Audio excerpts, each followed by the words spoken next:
A little more forward, a little more forward. Trot out of it. Trot out of it. Bring him back once more. I only caught the tail end of that. And go collected walk. Right forward. Right a little more forward when you bring him back. And come back to the collected walk again, please. Take your time. Don't throw your torso back like that. It's too tempting. You get your torso caught in his neck. You can't give the half halt. The balance is taken away. Get in position to the left. A little bit more. Go a little bit more forward. Think a little bit more forward. Yeah. Not faster. I give the aids for the Piaffe. Take your time. Slow down.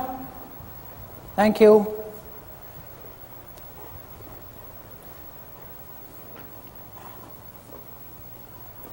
That's a little better. Hey. Hey, trot out of it. Trot out of it. You see, that's a good response, though.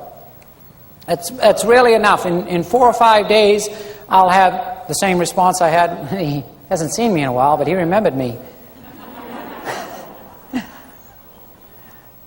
Okay, and you and walk, please, and walk. Did you notice instinctively I touched him low because I wanted him to be a little bit more active behind, huh? I didn't hit him too high. The key thing about the ground person is he has to know when to step away and when to use the whip in conjunction with the aid of the rider so that the transferring of the ground person away from the horse is accepted by the horse within the aid, so the horse continues to do the Piaffe without my presence. Because that's the whole purpose. I do not want to have, in 6 or 8 months with this horse, to have to go back and do what I'm doing now from the ground. If I do, I am going to apply my aids in conjunction with hers so that absolutely a direct, so that when I leave her in the arena, she can do Piaffe. It's a constructive development. The ground person really has to know this. So as Lilo said about working in a double lunge, I have done that as well, and I find it quite useful. But you got to really know a lot about it. And if you don't play with it a little bit, or you don't talk to somebody about it, as you've just asked the question, it's very important that you spend some time and learn the technique a little bit. So you're not just standing on the ground hitting the horse with a whip. You know, it's not any good. It's fruitless. And then when you step away, you got a frozen piece of ice. You come back, he comes to life. It's no good. It's very useless if the horse learns to be depending on the person on the ground. You know, like Michael said, it is very important to synchronize the aid of the rider and the person on the ground to be able to get the horse to do it from the rider, not from the ground person itself. Now, when you're at this level, you're at the beginning of trying to develop the passage from a trot like this.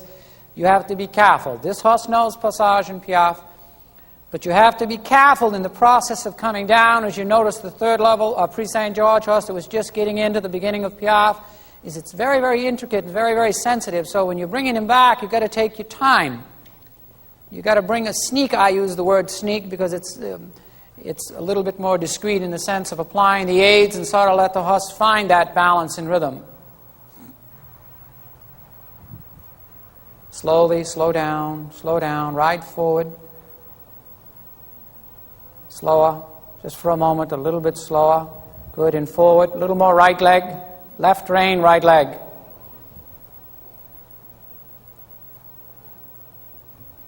Now, after a series of months of work of doing this, you begin to get some suspension. Before you know it, the horse has learned to half halt in the aids, and he learns to carry his weight more on his hindquarters, but stays suspended. A little bit more forward. He's looking at the towel, the flower, whatever it is there. Shorten your reins a little bit, and be careful not to pump with your hands like that. Ride, think forward. Yeah, easy. Concentrate on riding the hind leg towards the bit. Don't try to pick him up with your hands, because the neck will just get tighter, and you'll end up wrapping him up a little bit. That's it. Just a little love tap with the whip. Tap him with the whip, gently. Yep. Snaffles. Tap him with the whip. Good. Good. Pat him and go on. Good. Now, there is a danger in the process of starting passage when the horse starts to do this, is sometimes they will drop the back, they'll get tired, they'll drop the back and push the hind leg back and create and rest their neck in your hands, and you'll get the front legs too high. So you've got to be very, very careful that you're clear in your thought process about where the hind leg is going, because you want them to push forward into the bit constantly. So when you slow them down, you still got to have the push. And it's usually in the beginning of a young passage, so you've got to be careful not to ask for too much. Really develop that thrust forward. Bring them into a slight shoulder forward position, Shelley, on this direction, even while you do the passage, just a little bit. So you keep his hind end sitting under your inner hind leg, under your inside leg. Just a little. Yeah, that's it. And now just straighten them a little bit, but keep it going. And do it again. And go out.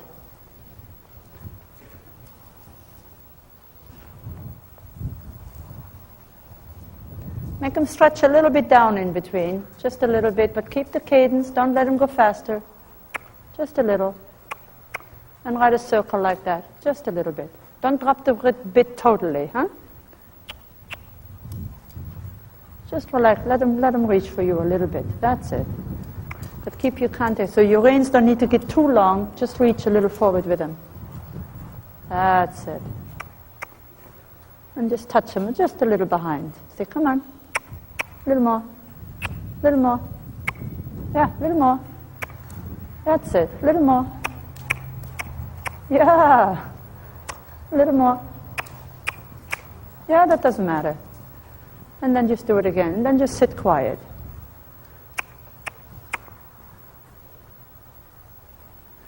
Try to see that you don't need to create it too much by your rein. You say, shorten your rein, but keep your hands forward. So right behind now. Don't try to pump the rein backwards. Yeah, you're doing it. That's it. But try not to pump it backwards, just ride it into it.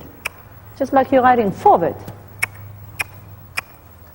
A little more. And go forward, Shelley. Go forward some more. And then do it again. You don't want to fear that you put your legs on and you're sitting in the box. Then go out. Don't stay in it. Yeah. Do you develop passage after Piaffe? Absolutely. I highly recommend it. That don't ever try to make passage even if your horse wants to do it first. I have never had success with it, and I've trained a lot of horses to do Piaffe passage. Matter of fact, I love those two movements. If I had any other to do, I would do, I don't like to trot, I do Piaffe and passage. But I've had a lot of success in developing the collected walk and then developing the Piaffe. And when I've got a good firm handle on the horse can Piaffe in and out from the collected trot to Piaffe, then I go to the passage, I can make the transition a lot easier from the passage to the Piaffe and from the Piaffe to the passage. And if I get the passage a little bit too soon and it's a little bit open and not developed, the horse has a hard time going down to the Piaffe. And then coming out, they'll end up opening. So I can tell you from my experiences, I highly recommend those of you who are tinkering with passage, or if your horse is offering it, I would, and he doesn't know how to do Piaffe, any idea of it, I would say stay away from it. Only from what the damage can be done later on. Yeah, that's how also a lot of times is if you create a passage first, most of the time is then when you half halt, and when you do any kind of half halt movement in the trot, all of a sudden your horse hangs in the air. Rather than working toward the Piaffe, which is really more of a collected trot, per se, rather than a slow suspended trot. So I think it's always better, to do it toward the Piaffe first than the passage first. I think horses have a less of a tendency to just hang in the air in its up, in its down transitions, and it has less of a tendency to kind of just stab his legs in the dirt and not bend behind your saddle in the Piaffe.